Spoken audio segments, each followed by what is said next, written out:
The P-40 Warhawk was one of the few American fighter planes of World War II to see active service with American pilots before the official start of hostilities.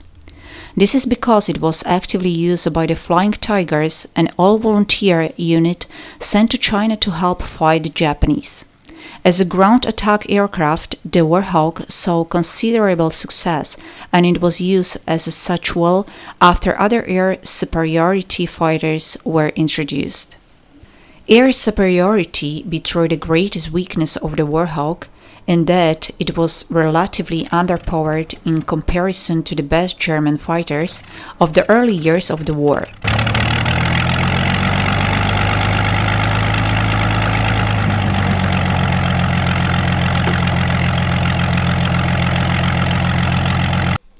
The P-38 Lightning, designed by Lockheed, was one of the most distinctive-looking fighters of the war. With a central cockpit suspended between two fuselages, it was definitely unique. However, it was also the only fighter built across the entire war with more than 10,000 produced. The P-38 had one glaring problem, however. It was expensive, costing twice as much as other American fighters. Still, the capabilities of the plane more than made up for it. Its incredible range made it popular as a bomber escort both in Europe and in the Pacific, and it had the wing strength to make a capable dive bomber.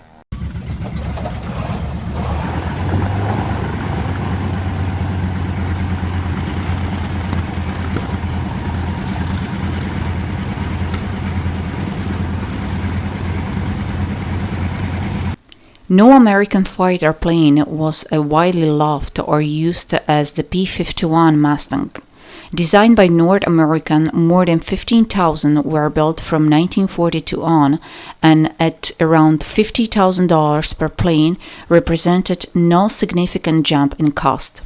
By far, the greatest advantage of the P-51 Mustang was that it permitted the Allies to provide full escorts to their bomber crews across Europe, something that was deemed unnecessary by pre-war doctrine, but the realities of combat soon made apparent. In fact, the usefulness of the P-51 in Europe, as well as the fact that it was a land-based aircraft, mean that it was not introduced until the late stages of the war to the Pacific.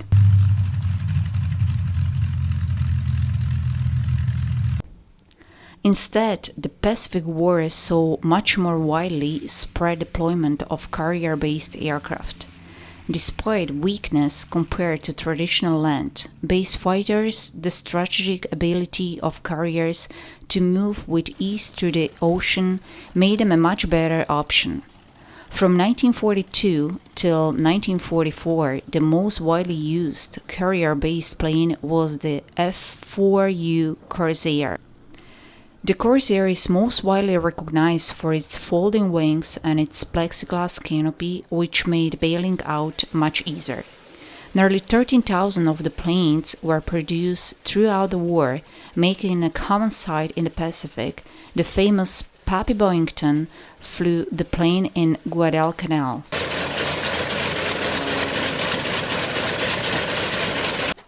Replacing the Corsair on American carriers was the F-6F Hellcat, designed by Grumman, which was designed with the slow speed needed for carrier landings in mind. More than 12,000 of these were made. Navy pilots loved the Hellcat, and the numbers back up their affection. With a kill ratio of more than 12-1 against the Japanese Zero, it is little wonder why it was so popular. While the Hellcat was introduced in 1942, it became widespread in 1943 as the Navy began to phase out planes like the Corsair. Also equipped with the folding wing design of the Corsair, the Hellcat was a natural carrier fighter.